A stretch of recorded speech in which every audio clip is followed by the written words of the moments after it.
Hello and welcome back, guys. This is Ibrahim Quraishi here, and today we are going to continue the session on storage. This is the second session on storage. We have covered quite a few topics previously. Follow my playlist if you want to learn virtualization. We are working on module number 4, which is storage. We have already seen how to add a new LUN, which is the terminology from the storage guys, but from VMware, the VMware admins would call it datastore. We already saw how to extend a datastore, so today we are going to work on how to add a datastore cluster. Now, datastore cluster is similar to a normal cluster, but what happens is a datastore cluster would have multiple data stores in it. Let's say, for example, we have 3 datastore clusters here, and we have VMs running in here, and one of them is highly populated, the other 2 are not. So if we create a cluster, as VMware allows us to create a datastore cluster, what will happen is it will use something called storage DRS, which will help you manage these data stores. You can imagine if this is over provisioned, it will be running out of disk space. Then you have to manually move these VMs to other data stores where you have free space. If you enable storage DRS, and if you do have the right license for that, then what will happen is these VMs will automatically be moved for you. You don't need to manually move them around. So that's the advantage of having data store cluster. I'll show you how to create it, but in my lab, because we have shared data stores, that's one of the requirement that we should not be having shared data stores across different clusters. So I might not be able to completely show you that, but I can certainly show you how to do it. So let's get started in the lab.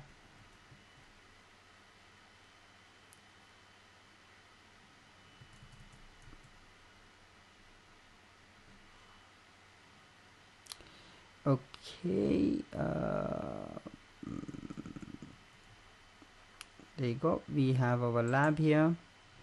I'm logged into our remote host, which is my jump server, and then I have launched my browser and I'm connected to the lab. So what we are going to do today is show you how to create a cluster. So click on the cluster, and then first and foremost, if you're working on data stores and you have provisioned any new data stores, as mentioned before, rescan the storages. So you have got that thing aside, that rescan storage refreshes the HBAs and the VMFS volumes. Okay, so that's been done, and now what we are going to do is we are going to go to this tab. So remember, this is host and cluster tab, this is the VMN template tab, and the third one is the storage tab. So we will go to the storage tab, select our data center, and we can see that we have 1, 2, 3, 4 data stores which have been presented from my FreeNAS as a shared storage. So I'm going to show you how to add these in a cluster. So we right click on the data center, or whichever data center it is, go to storage and then select new data store cluster. The name we can give is mgmt cluster -1. Let's say we are creating a first one. Next.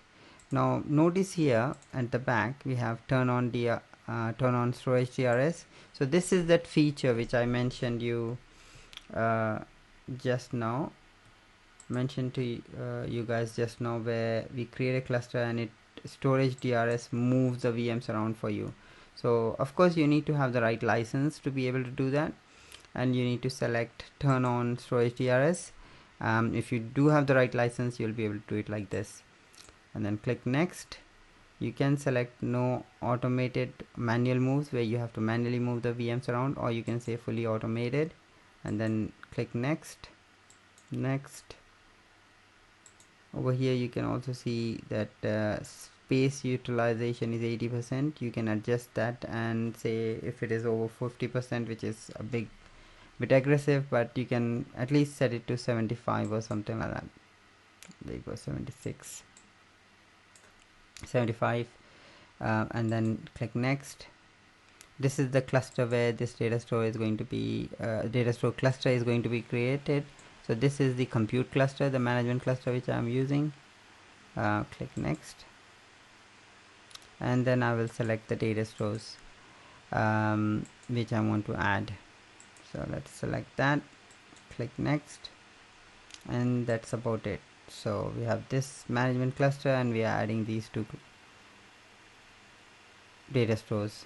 Actually, let's add all three of them, and there you go, all three of them are there, and then click on finish. Now, as I mentioned, because I have shared data stores, this is the error you'll see. Storage DRS not allowed, share data stores. So that is why it is removing the cluster as well. But yeah, you get the idea. So what will happen is it will create a cluster here, and all these would have been added to that. So that's the idea of storage DRS, where you have a cluster, and then you expand that cluster, you see the data stores underneath it. Similarly, how you have here, this is our cluster, this is our compute cluster. When you expand it, you see the host. So instead of host, if you see the cluster, you expand it, and then you will see the data store cluster, data stores themselves here. Okay, so I do want to show you how to decommission a LUN. So this is the next topic which we will be covering. Let's go back to the slides. So removing a data store from cluster, so that's basically removing it, just dragging and dropping it away from the cluster. Also, we just need to make sure that it is not participating in the HA. That's all we have to do before we decommission it. Once that is done, we obviously need to make sure that there's no VMs running on it. So if we are going to decommission this one, we just need to first check whether there are VMs running on it, and they are not. Then we will need to go to the cluster and then check whether we need to go to settings, and then vSphere availability, and check whether the number 4 data store is participating in HA heartbeat. So these are all the data stores which we have, but it's not selected. We could potentially select them to participate in data store heartbeat. Usually if you are decommissioning them and you have seen that this is already selected, then it will stop you from decommissioning your LUN. So you just need to untick it and click OK. Once that is done, you are then good to decommission it. So then we can go to this data store, right click on it, and then unmount data store. As you know, the ESX is a Linux based operating system, so it has the terminology of mounting and unmounting. So we are basically going to unmount the VMFS volume, which is the VMware file system basically for running your VMs. When we added the data store, that's what we selected. We selected VMFS4, and it's just done it on the first host. Now it's doing it on the second host.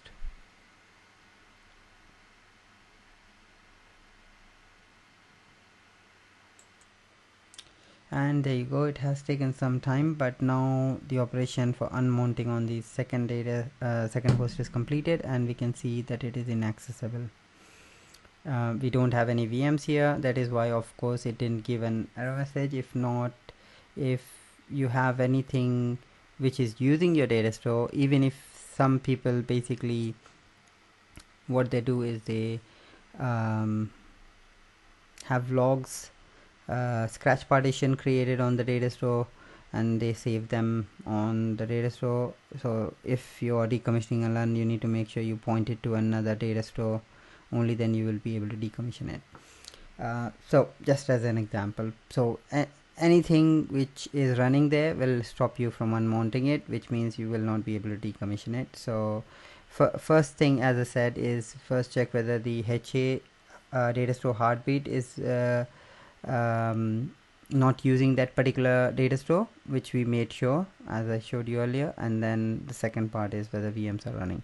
Now we can easily decommission it by just right clicking on it and then saying delete data store. Simple as that, easy peasy. And that's now available for you.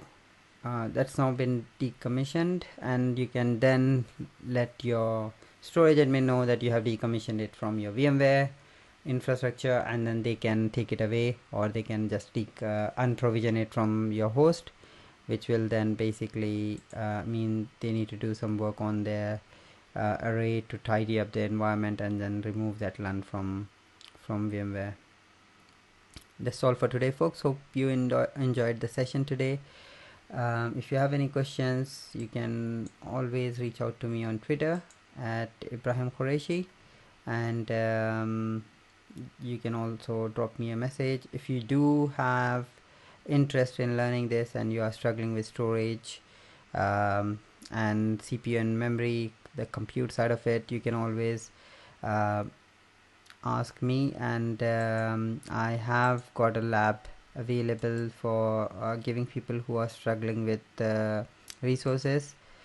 To find out more about it, you can email me at ibrahim@agileops.co.uk, and you can also check out my blog, which is also having the information about online VMware and Cisco labs if you want to hire them from me just for learning. So the way it works is you just use your own computer and you remote onto one of the server, which I did. I was using the same server, the jump box, and then basically you connect to the vCenter.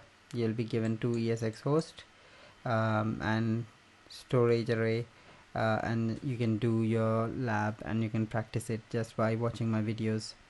Obviously watching my videos will help you a lot in understanding VMware products and everything, but you need to start using it and practicing it as much as you can, so you will be able to understand it better and use it more efficiently. Cool. So some references is if you want to create your own free like storage, you can use FreeNAS. I have done extensive videos on how to create shared storage on lab environment using FreeNAS. Do check out the playlist about storage, and this is my blog if you do want to check out other stuff from me around about VMware technologies or how to access the online lab. You can check out my website as well. Question of the day today, guys, is what is the importance of shared storage? So we have covered this in the last topic as well, but do let me know if on the comments below what do you think is the importance of shared storage in VMware environment. Don't forget to subscribe, hit the like button, and click the notification bell to get new updates from me whenever I release the videos. Enjoy watching and keep sharing. Cheers, bye.